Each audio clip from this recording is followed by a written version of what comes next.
안녕하세요. 권영호 시인입니다.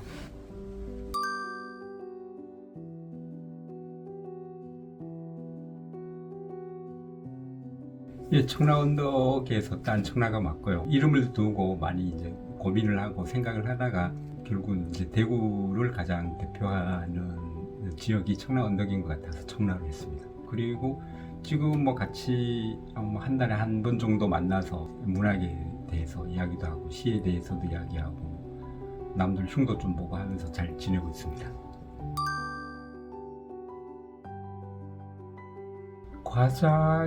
과작이라기보다는 이제 발표에 좀 게으른 면이 있고 제가 또 써놓고 마음에 안 들어서 이제 묵혀두는 작품들도 있고 그런 셈이죠.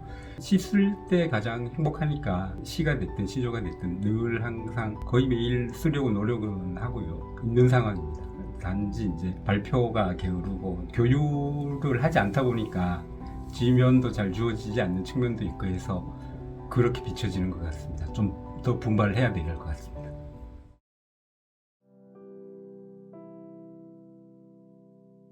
공명 선릉역 5번 출구에 다리 없는 남자가 앉아있다.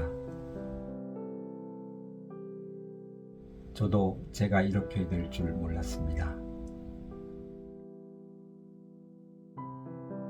못 본 척 지나치는 나도 이렇게 될 줄은 몰랐다.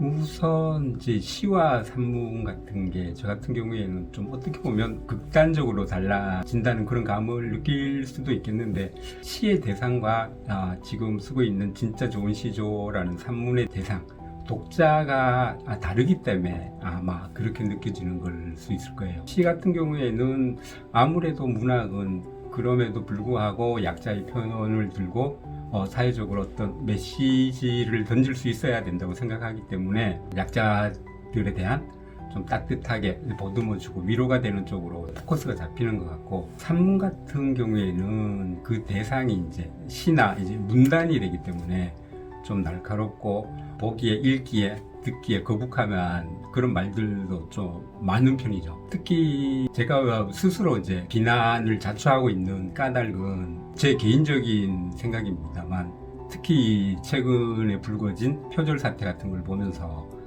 누군가 시조단에 어른이 있으면 잘못된 것은 잘못됐다고 야단을 치고 훈계를 하고 이끌어주고 바로잡아줄 수가 있어야 되는데 그런 것들이 없다 보니까 표절에 대해서 공론화가 없다 보니까 그냥 묻혀서 넘어가더라고요. 그래서 사실 문학이든 음악이든 미술이든 모든 예술의 가장 금기사항이 표절인데 그 표절을 용인해버리는 꼴이 되니까 시조는 스스로 문학의 지위를 내려놓는 그런 셈이 되는 것 같아서 좀 안타까워요. 그래서 아무래도 좀 직설적으로 말이 나가고 그런 경향이 있는 것 같습니다.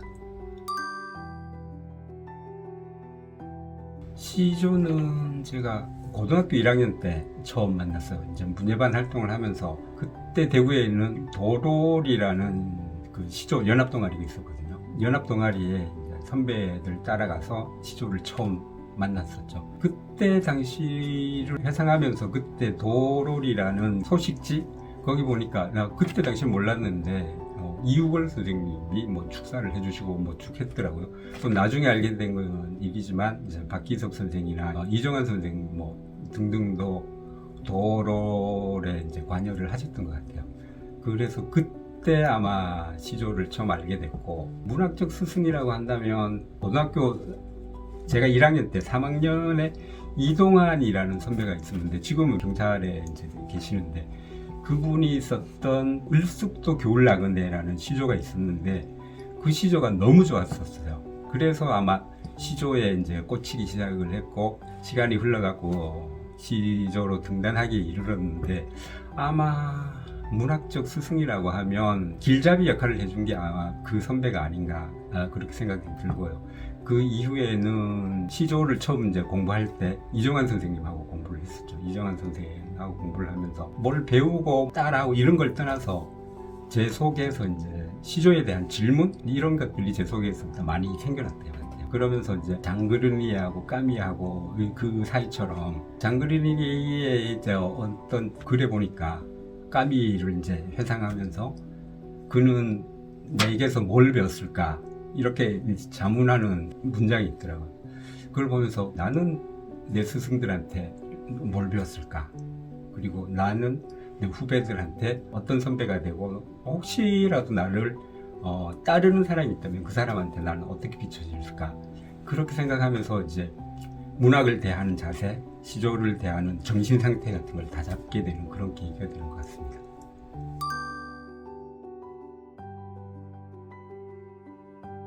이 질문이 상당히 어려운 질문이더라고요. 이 질문에 어떻게 대답을 해야 될까 오늘 오면서까지 이제 고민을 했었는데, 결국은 시조라는 것, 문학이라는 것은 삶의 다양한 현상들을, 그 현상들에 대한 생각과 느낌을 포착을 해서 그걸 압축해서 인간사의 어떤 환부에 올려놓는 것, 그런 게 아닌가 생각이 돼요. 특히 제가 이제 가끔씩 생각하는 부분은 수필이나 산문은 이제 사람을 치료하는, 어떻게 보면 마사지나 뭉근하게 이제 어루만져 주는 글이라면, 시나 특히 시조는 압축해서 침처럼 환부에 갖다 내가 꽂아주는 그런 게 아닌가, 그렇게 생각을 해서 저 같은 경우에는 이 세상의 환부를 많이 보려고, 많이 표현하려고 하는 편입니다. 그게 아마 제 시조의 이제 근간이 되지 않았나, 그렇게 생각을 해요.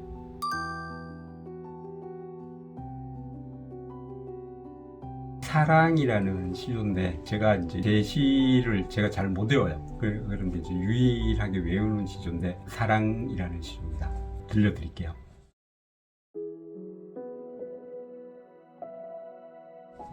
사랑. 변기 끌어안고 울어본 사람이면 안다. 똥물까지 다 개우고 울어본 사람이라면, 비우고 다시 비우고 또 비워도 걸리는 그것.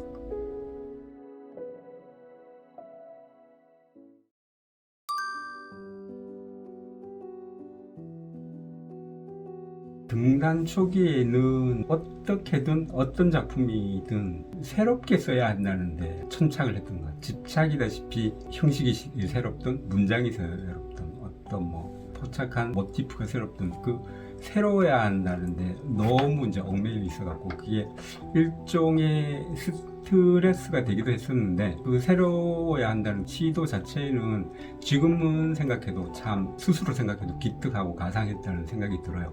지금도 아마 쓰라고 그러면 조금 더 새롭게 쓰고 싶어 하는 그런 일망 같은 게 있죠. 그런데 이제 지금은 새로운 것도 좋지만 어떤 대상이 좀 위로받고 뭉근하게 이제 따뜻한 불로 오르만주듯이 데워주듯이 하는 그런 글을 쓰려고 노력을 하고 있습니다. 원칙이라기보다는 어쨌든 신념? 같은 말이 될 수도 있는데, 가급적이면 새롭게 쓰는 거, 새롭게 쓰고 싶어 하는 거죠. 그리고 중요한 게 이제 그 시가 될 거는 시로 쓰고, 수필이 될 거는 수필로 쓰고, 어떤 경우에는 소설로 쓸 거는 소설로 쓰고, 장르에 구애받지 말고 내가 시조 시인이니까 시조만 써야 된다는 그런 생각은 없는 편이에요. 가급적이면 내가 떠오른 착상에 맞는 장르를 해나가는, 그게 이제 제가 글을 쓰는 원칙 같은 거죠. 작품이 안 쓰여질 때는 안 쓰는 편인데, 억지로 뽑아내는 작품이 좋은 작품이 되는 경우는 별로 없는 것 같더라고요. 그럴 때는 이제 좀 책을 읽는 편이에요. 막힌 생각을 뚫어주는 거는 이제 독서가 유일한 방안이 아닐까. 여행을 가는 분도 있고 지인들하고 대화를 하는 분들도 있을 수 있는데, 제가 해본 경험상을 비춰본다면은 책을 읽다 보면 이제 생각이 어느 모서리가 뻥 뚫리는 그런 경험들이 있어서 시를 써야 되는데, 글을 써야 되는데 안 써질 경우에는 책을 많이 읽는 편입니다.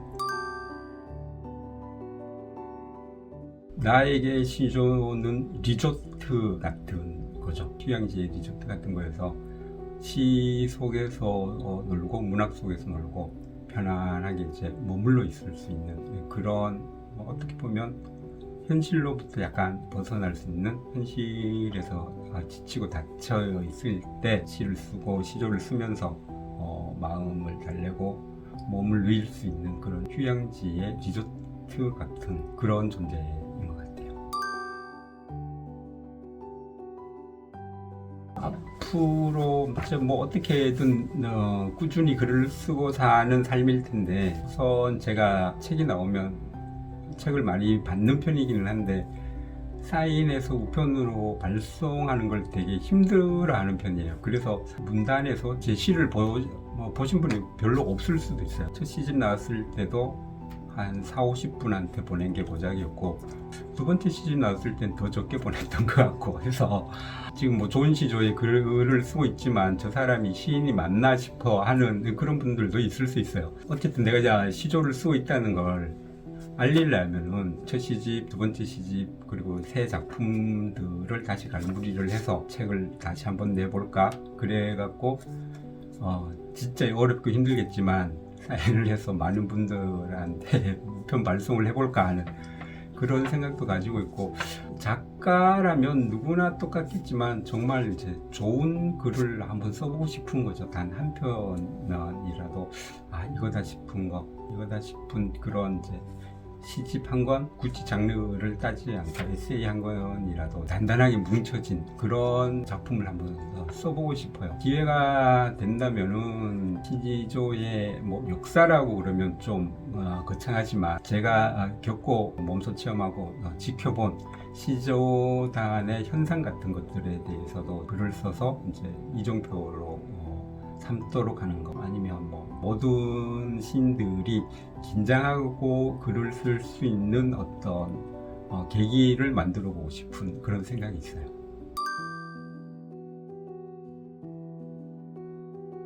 시조를 지금 막 등단하신 분이나 시조로 이제 등단하려고 애를 쓰시는 분들이라면 제가 초기에 그랬던 것처럼 새롭게 쓰려는 시도들이 있으면 좋지 않을까 해요. 왜냐하면 제가 처음에 이제 시조를 고등학교 이후에 이제 시조를 처음 만난 게 30대였었는데, 그때 당시에 이제 시인들 문예지나 뭐 시집들을 보면 너무 좀 천편일률적인 거, 맨날 뭐 감이 있고 뭐 텐마루가 어떻고, 뭐 시조라는 게 제가 고등학교 때 시조 강연에 갔을 때 작고하신 정환영 선생님 강의를 들은 적이 있어요.